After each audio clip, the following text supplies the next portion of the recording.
Hello' everyone, welcome to the channel. ADRE ৰিজাল্টক লৈ মামাই Facebook লাইভৰ যোগেদি ডাঙৰ এটা এনাউন্সমেণ্ট কৰিছে। তেওঁ ADRE ৰিজাল্ট দিয়াৰ ডেটো কৈছে আৰু বহুতখিনি কথাই কৈছে লাইভটোৰ যোগেদি ADRE ৰিজাল্টৰ ওপৰত, আছাম পুলিচৰ এক্সামৰ বিষয়ে। ভিডিঅ'টো আপোনালোকলৈ আগবঢ়াইছোঁ, শেষলৈকে চাব। বহুতখিনি কথাই ক'লে মামাই। আহকচোন ভিডিঅ'টোৰ মাজলৈ যাওঁ। বহুতৰ মনত প্ৰশ্ন, ADRE ৰিজাল্ট কেতিয়া দিব? মই আপোনালোকক প্ৰতিশ্ৰুতি দিয়া অনুসৰি একেবাৰে মাৰ্চ মাহৰ 7 তাৰিখৰ আগতেই আমি ADRE ৰিজাল্ট দিম। কিন্তু ADRE ৰিজাল্টৰ কাৰণে আপোনালোকে উৎকণ্ঠিত হৈ থকাৰো কোনো কাৰণ নাই। কাৰণ প্ৰত্যেকখন বহি বা OMR চিট এনচাৰ কি এতিয়া আপোনালোকৰ হাততেই আছে। গতিকে সেবাই ৰিজাল্ট দিয়ক বা নিদিয়ক, আপোনালোকে নিজেই নিজৰ ফলাফলৰ আকলন এটা কৰিয়েই ল'ব পাৰে। যোৱাকালি অসম বিধানসভাত ন্যায়াধীশ বিপ্লৱ শৰ্মা কমিটিৰ প্ৰতিবেদনখনো অসম লোকসেৱা আয়োগৰ দুৰ্নীতিৰ সম্পৰ্কত প্ৰতিবেদনখনো মই দাখিল কৰিছোঁ।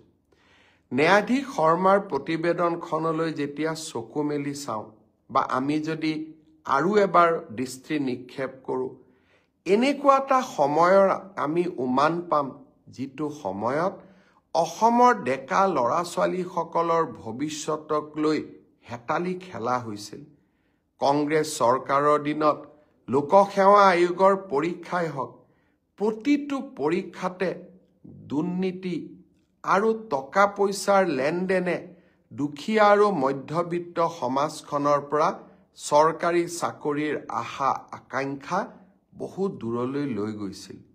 এতিয়া মোক কিছুমান যুৱক যুৱতীয়ে সুধি থাকে, ছাৰ ৰিজাল্ট কেতিয়া দিব? ছাৰ পৰীক্ষাৰ ফলাফল কেতিয়া দিব?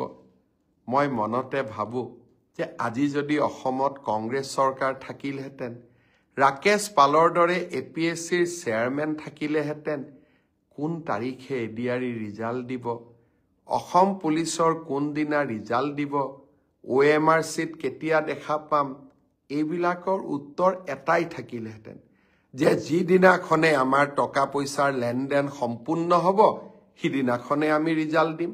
এইটোৱে কংগ্ৰেছ চৰকাৰ যদি অসমত থাকিলেহেঁতেন, আজি সকলোৱে এই এটাই উত্তৰ লাভ কৰিলেহেঁতেন। আপোনালোকে যেতিয়া মোক প্ৰশ্ন কৰে, মই যিহেতু কংগ্ৰেছ চৰকাৰৰ দিনতো এই গোটেই পৰিৱেশবিলাক দেখা পাইছিলোঁ, মোৰ মাজে মাজে মনত হাঁহিও উঠে আৰু মাজে মাজে মই চিন্তাও কৰোঁ যে আজিও যদি অসমত কংগ্ৰেছ চৰকাৰ থাকিলেহেঁতেন, এই প্ৰশ্নবোৰ কোনোবাই কৰিলেহেঁতেন। কিন্তু এই প্ৰশ্নবোৰৰ উত্তৰ দি মই ভাল পাওঁ, কাৰণ আপোনালোকৰ যিমানেই মই প্ৰশ্নৰ উত্তৰ দিব পাৰোঁ, সিমানেই অসমৰ নতুন প্ৰজন্মৰ মাজত বিশ্বাস আহে যে আমি স্বচ্ছতাৰ মাজেৰে কাম কৰিছোঁ। যোৱা পৰহি দিনাখন লোকসেৱা আয়োগত এইবাৰৰ পৰীক্ষাত পাছ কৰা 200জন যুৱক যুৱতীক চৰকাৰী চাকৰিৰ নিযুক্তি পত্ৰ হাতত তুলি দি মই আকৌ এবাৰ প্ৰাপ্তিৰ আনন্দ অনুভৱ কৰিছিলোঁ। এই 200জন ছাত্ৰ ছাত্ৰীৰ এগৰাকীও মন্ত্ৰী বিধায়কৰ সম্পৰ্কীয় নহয়, এগৰাকীও চৰকাৰী শাসন ব্যৱস্থাৰ লগত জড়িত নহয়।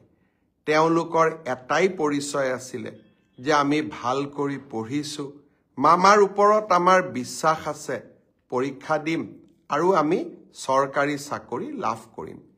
সেই ধাৰাবাহিকতাকে আমি অক্ষুণ্ণ ৰাখিম। ADRE ৰিজাল্টৰ পিছত লাহেকৈ মাৰ্চ মাহৰ ভিতৰতে আৰু পাৰিলে আৰু আগতে অসম পুলিচৰ পৰীক্ষা আৰু আমাৰ শিক্ষক নিযুক্তিৰ যিটো প্ৰক্ৰিয়া আমি আৰম্ভ কৰিছিলোঁ, তাকো আমি আগুৱাই লৈ যাবলৈ চেষ্টা কৰিম।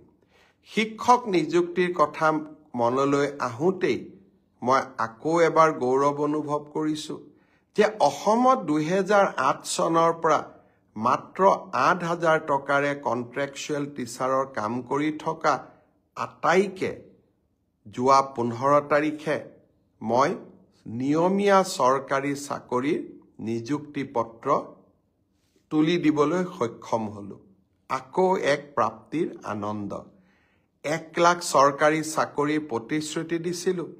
লাহে লাহে 1.5 লাখ চৰকাৰী চাকৰিলৈ মই গতি কৰিছোঁ। এডভান্টেজ অসম পাৰ হৈ যাওক।